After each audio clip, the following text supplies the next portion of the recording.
Hello everyone. Imagine ammonia, which is like the simplest nitrogen compound you can find, just a nitrogen atom with three hydrogens stuck to it.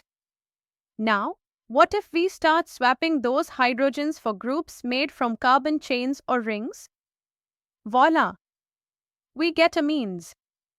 Funny enough, you could say amines are ammonia's fancy cousins who like to dress up in alkyl or aryl outfits. So, amines are organic derivatives of ammonia where one or more hydrogen atoms are replaced by alkyl or aryl groups. Think of it as nitrogen hosting a party and inviting some carbon-based guests.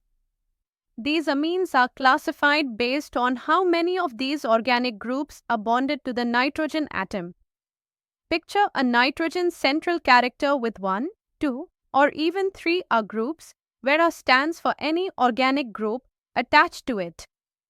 The general formulas: primary amines are a NH2, meaning a nitrogen connected to one organic group and two hydrogens. Secondary amines are a 2NH, where nitrogen has two organic groups and one hydrogen, and tertiary amines are a 3N, with three organic groups and no hydrogens attached to nitrogen.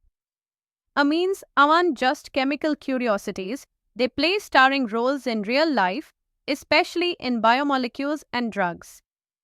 For example, neurotransmitters like dopamine and serotonin, which help control your mood and movement, are amines. So, not only are amines fascinating structures, but they are also essential players in our biology and medicine. Now, picture a diagram showing these three types side by side. A nitrogen atom with 1, 2, or 3 are groups labeled clearly to help you visualize these differences. That's the foundation for all we'll explore next. Let's dive a bit deeper and classify amines based on substitution. That means counting how many organic groups are attached to the nitrogen atom. Primary or first-degree amines have just one alkyl or aryl group attached to nitrogen, so its formula looks like a -NH2.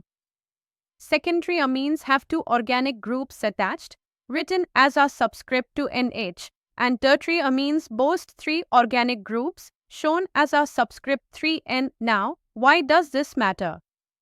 Because primary, secondary, and tertiary amines differ in how they behave chemically and physically. For instance, hydrogen bonding plays a big part. It's strongest in primary amines because they still have those NH hydrogens that can bond with water or other molecules. Secondary amines have fewer such hydrogens to form these bonds, and tertiary amines have none. This influences their boiling points. Primary amines usually have higher boiling points than secondary, which in turn boil higher than tertiaries due to the strength of hydrogen bonding. These variations also affect their reactivity. Real-life applications: depending on their substitution type, amines are used in making alkaloids, dyes, and pharmaceuticals. Imagine a quick table comparing first, second, and third-degree amines side by side with structural formulas, boiling points, and key properties to help you grasp the trends and differences clearly. So, substitution isn't just numbering guests at a party. It changes the whole chemistry vibe. Now, let's classify amines based on the nature of their attached groups, that is, whether their groups are aliphatic or aromatic. Aliphatic amines have only alkyl groups. These are straight or branched carbon chains like in methylamine, which has a single methyl group attached to nitrogen. Aromatic amines, on the other hand, have one or more aryl groups, which means ring structures like the phenyl group attached to nitrogen, giving us examples like aniline. This difference is huge because aromatic amines experience resonance stabilization, where the lone pair electrons on nitrogen can delocalize into the aromatic ring. This resonance makes aromatic amines less basic than aliphatic ones, meaning they accept protons less readily. Why? Because the lone pair on nitrogen is shared with the ring instead of being fully available. Aromatic amines are also quite special in industrial applications. They're widely used in dye manufacturing due to their chromophoric properties, which means they help give dyes their vibrant colors. Picture a diagram showing methylamine and aniline structures side by side, with arrows illustrating how the lone pair on nitrogen interacts with the ring in aniline for resonance. This mix of structure and function really highlights why the nature of the groups attached to nitrogen matters a lot. Let's switch gears and look at amines based on their structure, open chain versus cyclic. Open chain amines include molecules where nitrogen is either in a straight line or branched chain but not part of any ring. For example, ethylamine is a simple open chain amine. On the flip side, cyclic amines have the nitrogen atom locked inside a ring structure. These rings can be aliphatic, like piperidine, which is a six-membered ring with nitrogen, or aromatic rings like indole, which is a fused bicyclic system with nitrogen as part of one ring. This structural difference changes how these compounds behave. Cyclic amines tend to be more rigid because the ring constrains their shape, giving them distinct biological activities and making them useful in pharmaceuticals. For instance, some neurotransmitters and drugs like ephedrine are cyclic amines. Imagine a clear diagram showing ethylamine as an open chain with nitrogen at the end, piperidine as a hexagonal ring with one corner nitrogen, and indole with its fused rings, each labeled neatly.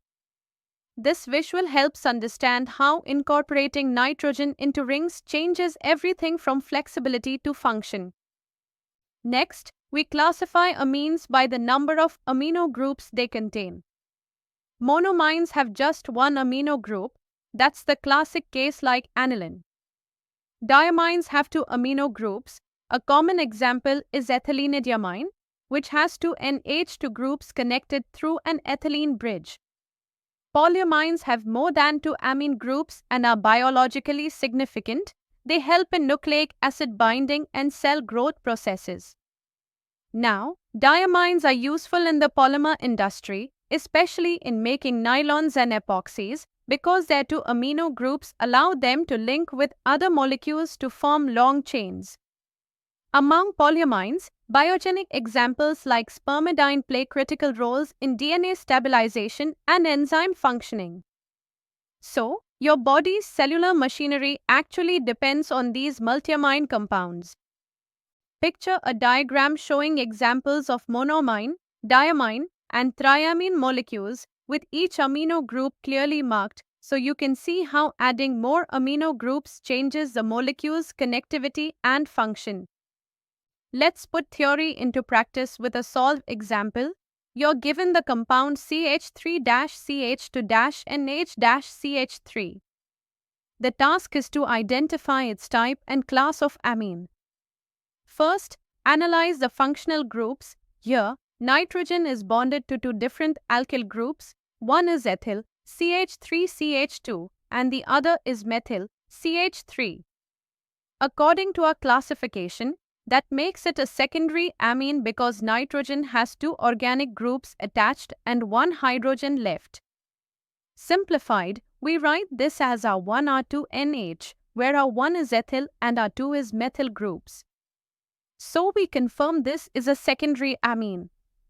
Because both our groups are alkyl chains, it belongs to the aliphatic class as well. This structure's physical and chemical properties will match what we expect for a secondary aliphatic amine. Imagine a diagram showing this molecule, with arrows pointing at each our group and the nitrogen, making it crystal clear how we classified it.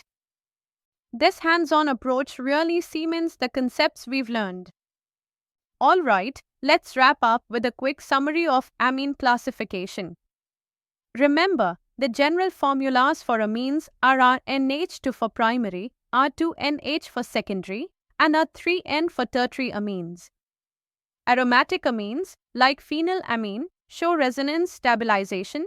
Think of their resonance structure as phenyl-NH2 in equilibrium with a positively charged form, which reduces their basicity compared to aliphatic amines. We classify amines broadly by substitution type: primary, secondary, tertiary, as well as by the nature of their groups, whether aliphatic or aromatic. Then there's the structural shape, open chain or cyclic. Finally, we consider how many amino groups the molecule contains, monoamines, diamines, or polyamines. Amines aren't just academic, they have crucial biological relevance, acting as neurotransmitters, components in drugs, and important players in dye industries. So, amines are not just chemical compounds, they're vital molecules bridging chemistry with life every day. That's all for today's lesson on the classification of amines. Chemistry is a lot more fun when you can laugh and learn together. See you next time.